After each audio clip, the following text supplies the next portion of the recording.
S'il y en a un dont on connaît la position sur les vaccins, c'est le patron de Facebook, puisqu'il a confirmé dans je ne sais quel cadre sa position. Il a expliqué qu'il favorisait la communication des vaccins parce que le conseil scientifique avait dit que c'était bon, et que donc toutes les personnes qui étaient anti-vaccins, ils se débrouillaient pour qu'ils ne soient pas visibles.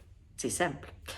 Et pendant que j'écoutais ça, j'étais avec mes chiens, je croyais que j'étais seule et je crie bonne mère, c'est ce gamin maintenant qui va décider de ce qu'on pense. Et j'entends mon mari derrière qui me dit mais qu'est-ce que tu as encore? Je lui dis bah écoute, tu t'imagines, enfin maintenant c'est lui qui décide. S'il croit que c'est ça, il en fait parler, s'il croit que c'est ça, il en parle pas. Bon d'accord, hein, on fait quoi? Si on a quelqu'un qui décide des débats que nous devons avoir. Il me dit oui mais t'es chez lui. Ah, je suis chez lui.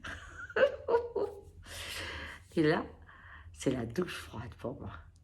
Il a raison. Je suis chez ce mec. Il a 3 milliards d'habitants peut-être, mais je suis chez ce mec. Et moi, j'en avais fait un chez nous. Vous voyez, de ce monde virtuel, je n'ai pas vu cet homme derrière. J'y ai vu mon village. Pour moi, par exemple, cet espace que nous partageons, eh bien, c'est la place du village. Et comme quand on fait la fête, il y a toutes les générations autour, et puis il y a ceux qui disent bravo quand on danse, ou ceux qui font la tête parce qu'on rit trop fort, etc. Enfin bref, où on a tous les commérages. Ces jours-là, ces jours de fête, il y a plein d'infos qui arrivent. On fait la réserve pour plusieurs semaines, tellement il y a de l'information. Donc c'était ça que j'avais vu. Et en fait, je sentais que ça me reliait, comme dans ma jeunesse, à une proximité qui me manquait dans le nous réel aujourd'hui. Sauf quand je retourne au village, bien sûr.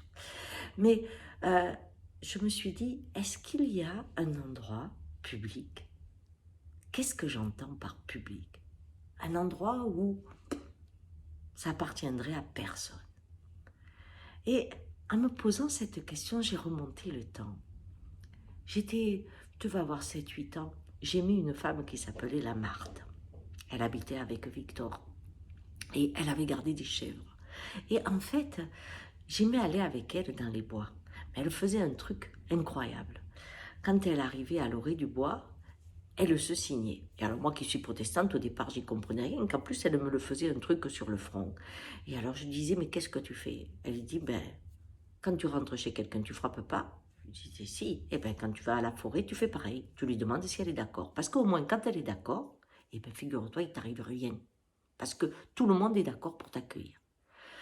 Et quand j'avais raconté ça, mon grand-père, il était mort de rire. Il dit, ah, c'est de la superstition. Et puis il s'est arrêté, il m'avait dit, mais tu sais, c'est joli ce qu'elle dit. Parce qu'en fait, quand tu rentres dans la forêt, tu rentres dans la maison de Dieu. Et regarde, nous, on parle beaucoup moins fort, tu l'as remarqué. Et il avait raison. On parle beaucoup moins fort dès qu'on rentre dans les bois. Et je le fais toujours, sans faire exprès, de toute façon. Donc, on est chez lui, comme il dit. Et on est chez nous aussi. Et j'aimais cette idée. Ce qui fait qu'inconsciemment, quand je dois rentrer dans un lieu, une forêt, eh bien, je dois très vite demander la permission, mais pas d'une façon est-ce que, s'il vous plaît, on peut avoir la permission? Non, c'est juste coucou, c'est moi. Vous voyez, pour être sûr d'être accueilli. Et je me suis dit, donc en fait, dans la forêt, tu es chez lui, tu es chez le Créateur. Alors il y en a qui l'appellent Dieu, il y en a qui l'appellent l'énergie, il y en a qui l'appellent la vie, qu'importe. Mais on est vers celui qui a créé ce monde. Et ça, notre façon de nous comporter fera comme pour ce garçon de Facebook. Si on est vraiment trop insupportable, bon, il nous virera. Ça m'a tout d'un coup paru beaucoup plus facile de voir la vie où cette idée d'un espace public devrait être remplacée par le nous. Et mon esprit a voyagé vers les Chinois. Ils n'ont sûrement pas un Facebook comme nous, parce que l'État est souverain. Donc leur façon de s'exprimer doit être différente. Même les Indiens, les Hindous, je veux dire.